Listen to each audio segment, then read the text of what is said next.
In this video, I'm going to be making a crazy beat using a bunch of easy sound design tricks that you can use to take your beats to another level. Let's start off by making a pad from scratch. So first, I'm going to change the type and let's go to super wave. As you can see here, it's changing from a saw to a square to a triangle to a sine. I'm going to select the paraphonic so we can play chords. Let's bring the attack up, and then also let's bring up the glide slightly as well.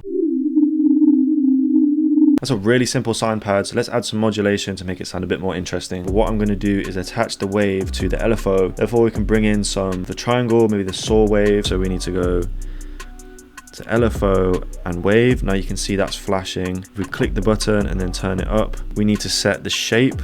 So let's go for this, so it's kind of pulsating in.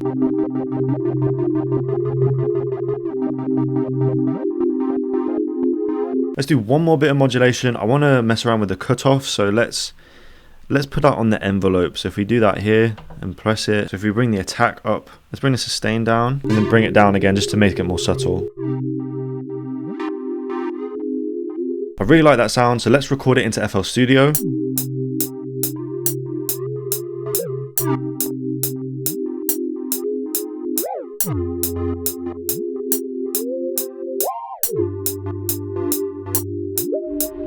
Now your best friend if you want to make synth textures is the ARP section. Normally I like to incorporate 2 or 3 octaves. We're going to go for 3.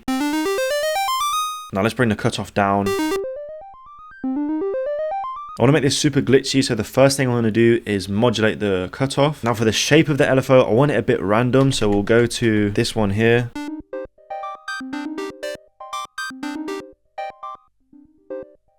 I also want to sync the ARP and make it a bit faster. And for one final piece of modulation, let's attach the wave to the LFO as well. If we change it to super wave like we had it on last time, that sounds crazy. There's so many cool textures in there.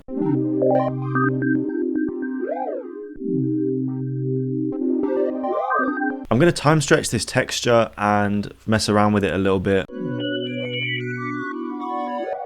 Now that sounds crazy. The Microfreak does put out mono audio. If you want to turn it to stereo, just do this. First, you want to duplicate it and make it unique. I'm going to pan the first one far left, the second one far right. Next, you want to shift one of them very slightly off the grid. So I'm going to highlight the second one, move it by about, let's do 4 little clicks of the right button. And finally, I'm going to slightly detune the second one again. Let's go for 20 cents.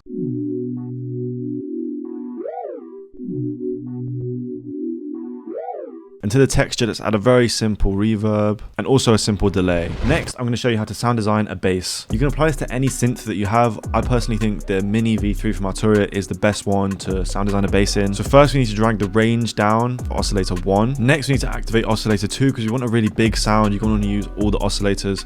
So let's turn that all the way up. Next we need to bring the cutoff down.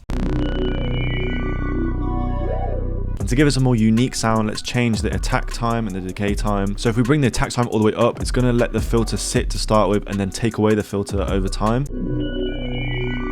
As you can hear the high end coming in. But if we have it down here, it's going to have a nice short stabby sound, which I really like. To that, I'm going to add a decapitator, and I'm also adding a chorus to give that really thick, wide bass sound. Something I nearly always add to my samples is perc loops. So for this next trick, I'm going to show you how you can make a perc loop out of pretty much anything. The other day I was making popcorn in the microwave and I thought, why not record this and try and turn it into something? So this is what it sounds like.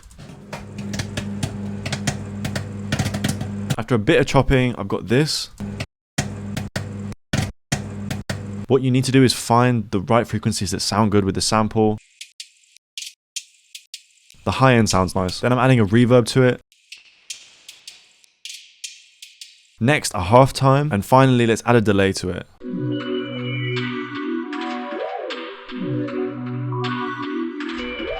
I think for the bass, let's try and reverse it. I'm going to bring the fader, the crossfader up. For the next sound design trick, we're going to get super creative. Let's just take a listen back to that ARP run we added. Now those 2 last notes at the end to me sound like they could be turned into one-shots. And let's just single out this part here. So now we have this, let's make it unique as a sample. Next, I'm going to save it as just anywhere you want, call it whatever you want. So we've got it called one shot here. I'm just going to drag it in. I'm going to add a delay inside of FL Studio. I'm just going to click in a simple melody. And then let's go into here and mess around with the LFO. So we need to turn the amount up, sync it to tempo. To really hear the LFO sound, you need to bring the attack down. It's going to turn it to more like a bell. I'm going to leave it slightly up just to get rid of the clicking sound that you can hear. I'm going to bring the sustain down, the hold down. I'm also going to bring the decay down a bit. Let's pitch up the delay. Let's add a modifier to that. So if we go here, go to mod X, turn the amount up. Next, I'm going to throw the sample into Fruity Slicer, chop it up a little bit, and then we're going to flip it.